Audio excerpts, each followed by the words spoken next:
upgrade priority access roads, pedestrian walkways, and street lighting around Hoima City Stadium and Mandela National Stadium.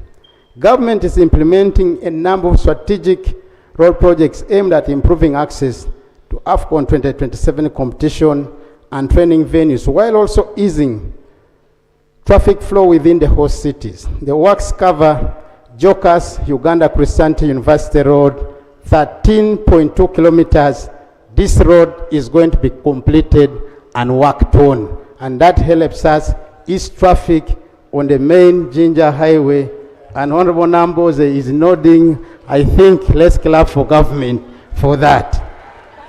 Jokas Viogerere Road, 6.2 kilometers, Jokas Nama 13.3 kilometers, Chireka Kamuli Nalia Road, Viogerere Buto na Mugongo Road, Chalwajara Kira Kasangati Road, and Old Ginger Road.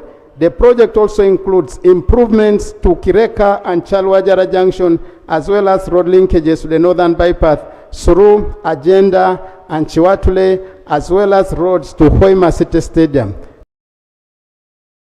Progressing well with the evaluation of prospective contractors underway. 10. Support to the upgrading of selected hotels in Hoima and Masindi through a special credit facility in accordance with the CAF standard. In preparation for AFCON 2027, the government, in consultations with CAF, has shortlisted prospective hotel owners whose facilities will be upgraded to meet the required accommodation standard. A total of 101 billion has been earmarked to support hotel improvement works in Hoima City and Masindi. The funding will facilitate renovation works and provide interest rate support through the Uganda Development Bank for approved service providers.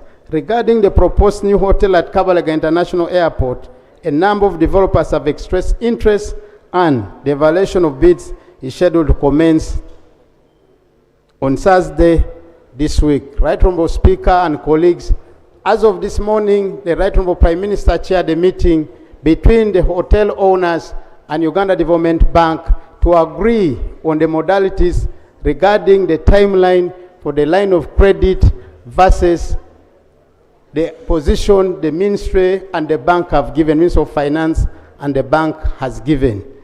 I want to say the consultations are ongoing, but I'm also saying that we are cognizant of the time. Construct a passenger terminal at Kabalega Airport. This intervention is awaiting award of a contract and confirmation of financing for the outstanding funding gap to facilitate commencement of works.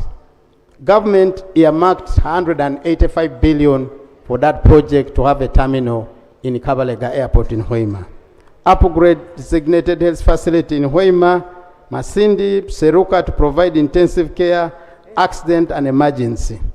Hoima Regional Referral Hospital construction has reached the superstructure stage. Masindi Municipal Hospital excavation works have been completed and foundation concrete works are underway. Seruka Health Center 3 walling works are progressing towards ring beam level with the roofing scheduled for completion by works. These works all are undertaken by the UPDF's Engineering Brigade. 13. Upgrade and maintenance railway infrastructure servicing Kampala, Mukono, Namamve, and Nambole.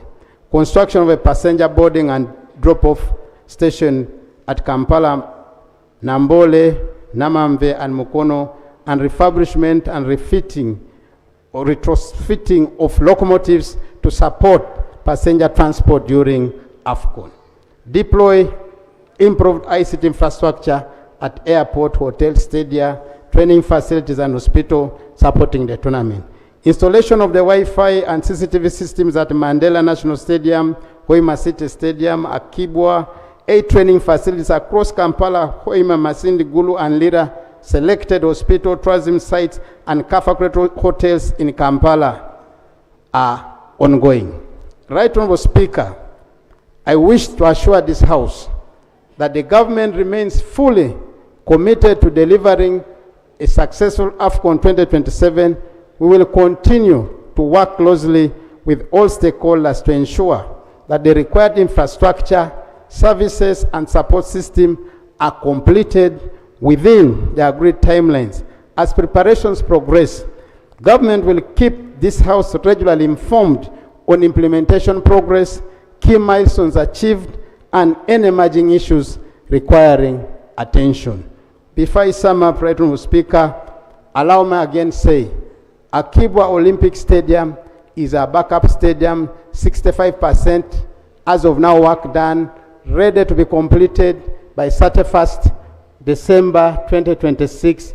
Training facilities in Akibwa, in Lira City, Lira University, Gulu University, Peche Stadium are ongoing. We intend to have a 4 nations tournament, and those countries who are ready to come to Uganda early before time to acclimatize the weather for Uganda for parts of the competitions will be able to go to Akibwa. So I want the people of northern Uganda to know that government is fully committed to ensuring AFCON 2027 is for all of us. What I have not said is the $7.5 million for branding destination Uganda is already given to the Minister of Tourism. In a special way, let's thank the Minister of Finance who is here. Honorable Musasizi, we thank you for accepting to help the country host this competition. I thank you so much. I say all this for God and my country. Honorable Kasule, please smile.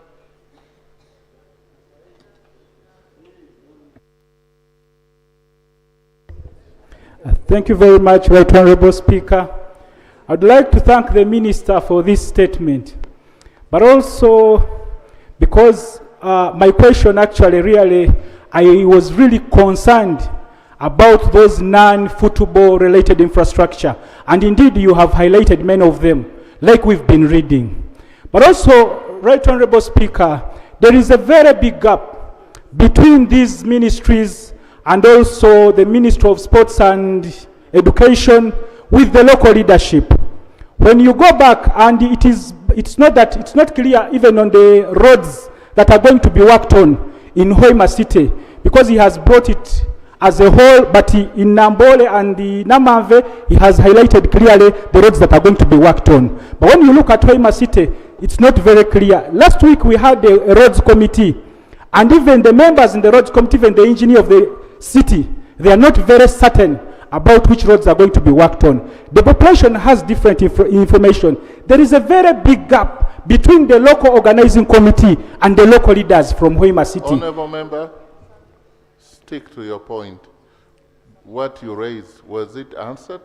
Well, that's... you are now raising other matters about the coordination with the local committees. We don't have that time now. Right Honourable Speaker... Are you satisfied with the response? No, Right Honourable Speaker, this shows that I'm not satisfied because, one, it has not given the details. What is on ground is different, and what we are being read for here, it's also different. Because when you look, we all know that AFCON has a timeline. Honourable member, we need you to appreciate how government works. And I need you, when a question has been raised by yourself, they are telling you that you need to resume your seat. I'm guiding so that it can help other people. You started very well. When a minister or government responds to your question, you must listen. And I think they should give you even this statement early, so that you can come here and say, I am satisfied, or this has not addressed, so that we put the minister to task.